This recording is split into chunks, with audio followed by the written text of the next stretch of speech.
Chaque jour, ces camions déversent des montagnes d'ordures ménagères dans ce centre de tri. Il faut savoir que la France produit 30 tonnes de déchets par seconde, c'est 2 fois plus qu'il y a 40 ans. Des déchets qu'il faut collecter, trier, enfouir, recycler. Bref, ça nécessite du temps et beaucoup d'argent. C'est une des plus grosses préoccupations des gouvernements. On y consacre votre émission cette semaine. Au sommaire de ce numéro, 10, 20 ans ou même plus d'un siècle de déchets cumulés en une seule journée au Japon. C'était il y a bientôt 1 an, le tsunami. 10 mois plus tard, il reste des monceaux à traiter, une tâche rendue plus rude par la radioactivité. C'est le défi de la reconstruction. Mexico croule sous les déchets. La municipalité a fermé la principale décharge du pays pour respecter les nouvelles normes environnementales. Mais le gouvernement n'a pas prévu de plan B. Résultat, les ordures s'accumulent dans la ville. Des décharges sauvages sont en train de voir le jour. En Europe, la collecte des déchets s'automatise. Initiative en banlieue parisienne. Plus de sacs poubelles dans les rues, ni de camions de ramassage. Tout est souterrain. On le verra. Les déchets arrivés ici sont ensuite triés entre matières organiques et matières recyclables. Alors le recyclage à une échelle monumentale, c'est ce que tente de faire en ce moment le Japon. Après le passage du tsunami, la côte s'est transformée en un vaste champ de ruines et de détritus. Il faut aujourd'hui les trier, les regrouper. Certains de ces déchets sont potentiellement dangereux car potentiellement radioactifs. Reportage sur place au Japon de Marie Linton.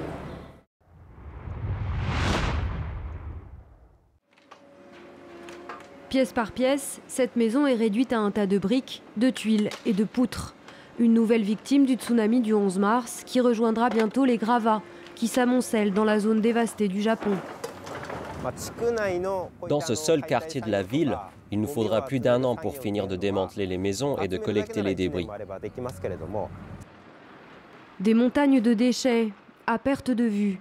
1 an après la catastrophe, le nord-est du Japon croule toujours sous ses 23 millions de tonnes de débris. Des milliers d'hommes, de camions et de pelleteuses, le traitement des déchets est le combat numéro 1 pour la renaissance de la région. À Ishinomaki, on doit s'occuper de 6,13 millions de tonnes de débris. La seule journée du 11 mars a produit l'équivalent de 106 années normales de déchets. La solution, le tri sélectif à grande échelle. Ici les tatamis, là les vélos. Une partie de ce minutieux travail est fait à la main. Ici, on met toutes les parties en bois des maisons. Elles doivent être brûlées et réduites en cendres. On trie aussi les fils électriques et les pièces de métal. L'objectif, recycler au maximum. Une partie de ces déchets doit permettre de reconstruire des maisons et des routes, les mêmes qui avaient été balayées par le tsunami. Parmi les déchets qui ne peuvent pas être brûlés, on trie la ferraille et le béton pour les réutiliser. Au total, 70 à 80% des déchets pourront être recyclés. Recycler et partager le fardeau. La ville d'Ishinomaki devrait envoyer une partie de ses déchets vers d'autres préfectures. C'est plus compliqué pour Minamisoma, une ville située à 25 km seulement de la centrale nucléaire de Fukushima. La solidarité nationale s'arrête, où les déchets potentiellement radioactifs commencent. Même si la radioactivité des débris est faible, on n'a aucune idée de ce qu'on va bien pouvoir en faire parce que le gouvernement n'a toujours pas fixé de normes en la matière. La principale raison pour laquelle on ne peut pas transporter les débris, ce sont les mauvaises rumeurs.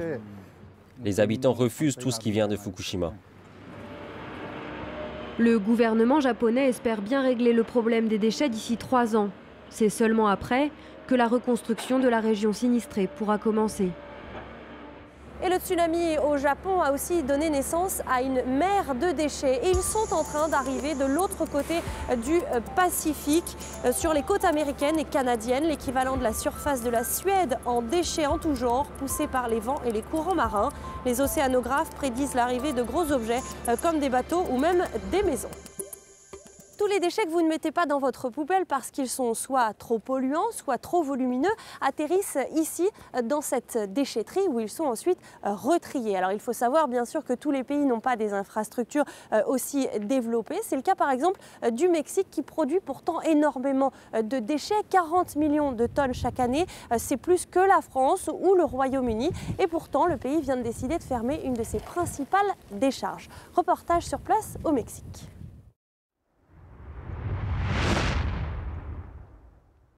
Voici la plus grande décharge à ciel ouvert de Mexico. Officiellement, elle est fermée depuis décembre dernier. Et même si la situation s'est un peu améliorée ces derniers jours, les déchets continuent à affluer illégalement et à donner du travail aux recycleurs venus des quartiers pauvres. Une fermeture destinée à limiter les émissions de gaz à effet de serre dans cette mégalopole ultra polluée, conséquence de longues files d'attente aux abords d'autres centres de tri des déchets. D'habitude, on faisait 2 tournées, mais maintenant, on ne peut plus en faire qu'une, pas plus. Dans la précipitation, les autorités ont fait appel à d'autres villes pour stocker le trop-plein. À Tlalnepantla, la décharge municipale reçoit déjà 800 tonnes de détritus chaque jour. Mexico voulait en envoyer 2500 supplémentaires. Le maire leur a fermé la porte au nez. La situation qu'affronte Mexico nous désole, mais nous, on ne peut pas prendre une décision de cette nature. Moi, je ne me le pardonnerai pas. Et je l'ai dit à mon cabinet, d'ici 4 ans, on ne saura plus où stocker nos déchets, et les gens diront « Ah oui, c'est parce que le maire avait donné son autorisation en 2012 ». Des négociations sont en cours pour savoir si d'autres municipalités accepteront le surplus d'ordures. La fermeture de la décharge est en tout cas perçue par les organisations environnementales comme le point de départ d'une politique zéro déchet. Il faut qu'il y ait des objectifs clairs et spécifiques de réduction des déchets. Il faut aussi encourager les programmes de tri des ordures, ce qui commence à se faire dans la ville de Mexico. La preuve, des conteneurs de tri sélectif ont été installés dans la ville. Avant, vous faisiez quoi avec vos ordures ? Pour vous dire la vérité, on les jetait ici. Le camion venait les récupérer, mais c'était pas beau à voir. Mexico espère vendre 40% du volume à des entreprises de recyclage. Mais pour cela, les Mexicains vont devoir changer leurs habitudes. Nous sommes dans un des premiers centres de traitement des déchets en France qui utilise le compostage et la méthanisation. Merci de nous accueillir dans votre centre de traitement. Ici, si je comprends bien, on utilise les déchets pour créer de l'énergie. Exactement.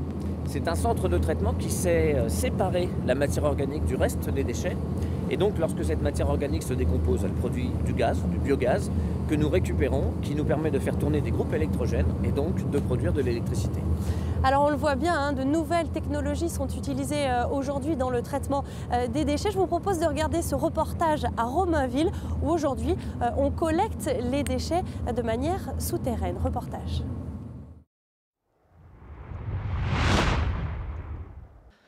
Adieu les vieux bacs à ordures, voici les poubelles nouvelle génération. À Romainville, les habitants changent leurs habitudes. Un nouveau système de collecte souterraine a été mis en place il y a tout juste 4 mois. Mais c'est une très bonne idée. On verra après au niveau finance si c'est une très bonne idée. Dans la borne marron, les ordures ménagères. Dans la jaune, le recyclable. Une séparation qui se poursuit une fois sous terre. 2 fois par jour, un courant d'air transporte les poubelles à 70 km/h dans des tuyaux vers un terminal dans un réseau de 4 km. Le tuyau qui est enterré, qui récupère tous les déchets, c'est ce tuyau vert qui est ici. Et c'est par ce tuyau-là qu'arrivent les déchets.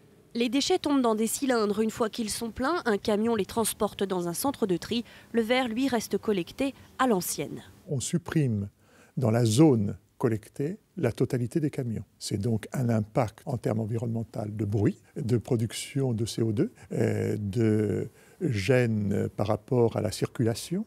Le système fonctionne 24 heures sur 24 et n'est pas nouveau. Barcelone et Copenhague l'ont déjà mis en place.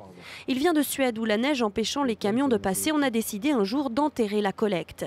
Ici, ce système ne plaît pas à tout le monde. Les habitants s'interrogent notamment sur l'impact écologique réel et le prix de cette collecte high-tech, 10 millions d'euros. Et puis l'orifice des bornes n'est pas adapté à tous les déchets. Un carton comme ça qui n'a rien de particulier, qui rentrait facilement dans des containers, il n'y a pas de problème. Là, ça pose problème, parce qu'il faut que ça rentre. Non, voilà.